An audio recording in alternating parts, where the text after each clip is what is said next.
जिन भी विद्यार्थियों का चतुर्थ श्रेणी डीवी के लिए चयन हुआ है, उन सभी विद्यार्थियों के मन में बहुत सारे सवाल हैं। डॉक्यूमेंट कैसे सेट करने हैं, कौन कौन से डॉक्यूमेंट वहाँ जमा होंगे, कौन कौन से डॉक्यूमेंट की केवल कार्बन कॉपी लगेगी।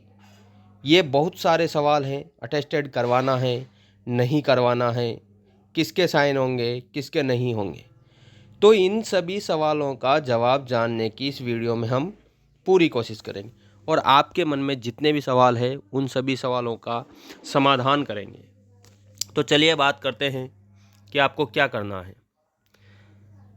आप सभी अपने दस्तावेजों को इसी क्रम में लगाकर व्यवस्थित करें हैं। आपको 2 सेट तैयार करने हैं और सभी फोटोकॉपी पर केवल अपने हस्ताक्षर करने हैं।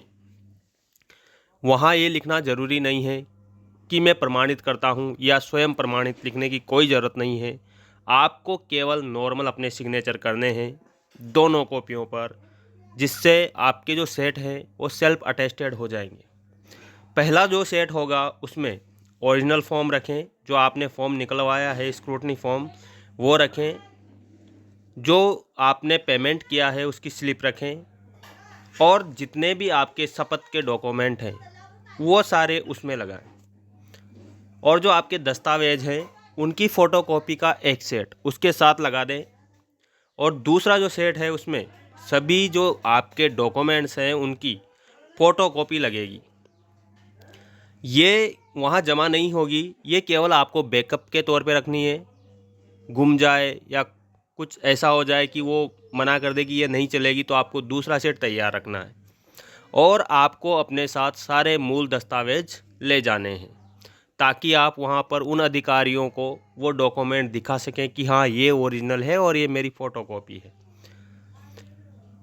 फार्म जो आपका फॉर्म है, जो आपकी पैसे की रसीद है, आपने पेमेंट किया होगा 110 रुपये का उसकी, और एडमिट कार्ड। एडमिट कार्ड नहीं है तब भी काम चल जाएगा। ये सभी आपको ले जाने हैं। क्या क्या हैं देखिए। फॉर्म जो आपकी चेक लिस्ट है उसके ऊपर लगानी है आपको सबसे ऊपर कि मेरे ये इस नंबर पे ये डॉक्यूमेंट है, इस नंबर पे ये डॉक्यूमेंट है, इस नंबर पे ये डॉक्यूमेंट है। केवल एक बनानी है, जो किसी एक सेट के ऊपर लगा देना, जो आपका मेन सेट है उसके ऊपर लगा देना। उसके बाद आपको स्क्रूटनी फॉर्म विस्तृत आवेदन पत्र, जो आपने एप्लीकेशन फॉर्म भरा था स्क्रूटनी का, वो लगाना है।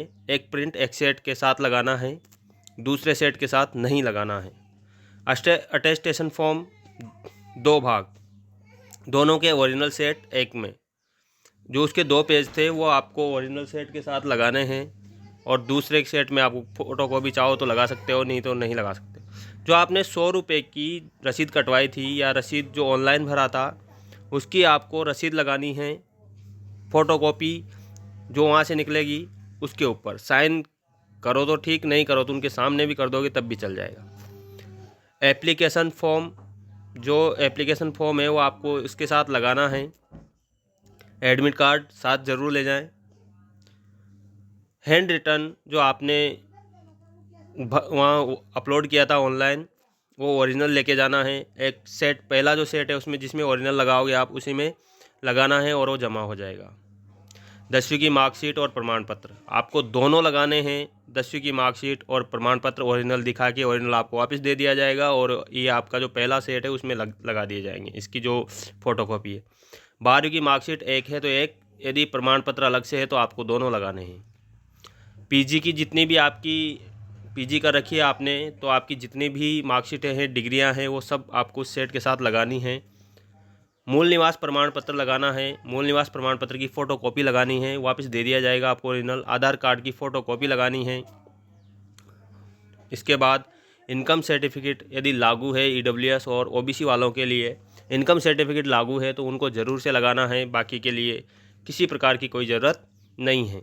यदि आप जाति ओबीसी, ईडब्ल्यूएस, एमबीसी इनसे आते हो तो आपको जाति प्रमाण पत्र लगाना है, फ़ोटोकॉपी लगानी है, ओरिजिनल साथ ले जाना है।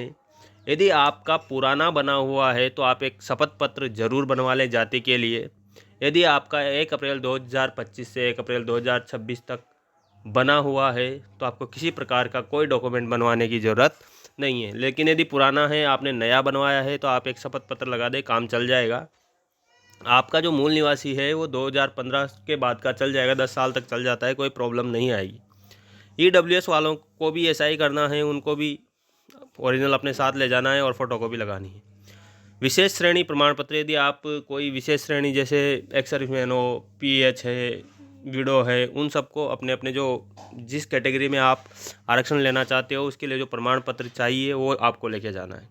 चरित्र प्रमाण पत्र, आपको पता है कि अंतिम संस्था का चरित्र प्रमाण आपने लगाया होगा, वो लेके जाना है। दिखाकर आपको वापस दे दिया जाएगा, उसकी फ़ोटोकॉपी उसमें सेट एक में लग जाएगी।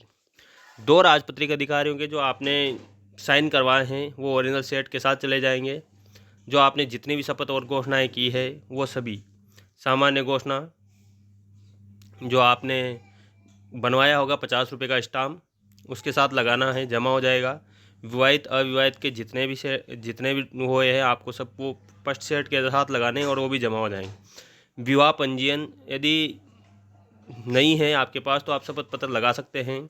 संतान की घोषणा का जो आपका ओरिजिनल है वो जाएगा। धूम्रपान गुटखा वाला भी ओरिजिनल चलेगा। संविधान की शपथ प्रतिज्ञा वो भी ओरिजिनल जमा हो जाएगा। वैसे नमूना हस्ताक्षर प्रतिलिपि वो भी जमा होगी वहीं पे। तो ये जितने भी डॉक्यूमेंट है ये सभी आपको लगाने हैं। NOC लगानी है आपको, नॉन TSP वाला लगाना है। और यदि आप गवर्नमेंट में हो तो NOC लगा सकते हो, नहीं तो कोई ज़रूरत नहीं है। 3 से 4 फ़ोटो पासपोर्ट साइज़ अपने पास रखें। अन्य दस्तावेज यदि आप कोई त्रुटि है कुछ है तो शपथ पत्र लगा सकते हैं, ऐसी कोई ज़रूरी बात नहीं है। स्क्रूटनी फॉर्म भर ही दिया होगा आप सभी ने, हस्ताक्षर कर लें। सेल्फ अटेस्टेड होनी चाहिए पूरी प्रतियाँ। ये मेडिकल और जो बाकी स्वास्थ्य वाले हैं ये सब ज्वाइनिंग के टाइम लिए जाते हैं, अभी इनकी कोई ज़रूरत नहीं है। यदि किसी प्रकार की कोई त्रुटि है, मिस्टेक है आपके नाम में तो आप एफिडेविट लगा सकते हैं, ऐसा कोई इशू नहीं है। बोर्ड के द्वारा जितने भी दिशा निर्देश जारी किए गए हैं उन सबको अवश्य पढ़ लें। DV का सीधा सा मतलब है आपके डॉक्यूमेंट्स देखना। यदि आपके डॉक्यूमेंट ओरिजिनल है, किसी प्रकार की कोई त्रुटि नहीं है, आप किसी प्रकार का कोई आरक्षण का लाभ नहीं ले रहे हो तो आपको DV से बाहर नहीं निकाला जाएगा।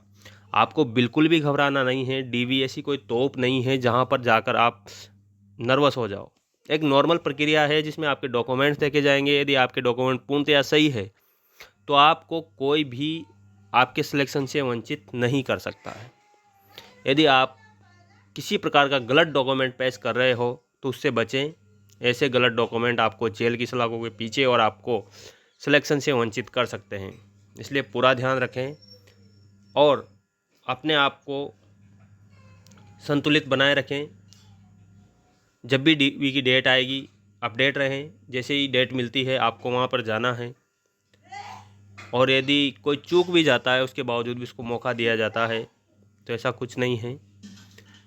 आपकी DV आसानी से हो जाएगी, किसी प्रकार की आपको कोई प्रॉब्लम नहीं आएगी। फिर भी कोई प्रॉब्लम आती है तो वहाँ स्टाम्प और नोटरी वाला बाहर बैठा रहता है, आप जाकर उससे 50 रुपये का सब स्टाम्प बनवाएंगे तो आपका काम आसानी से हो जाएगा। धन्यवाद।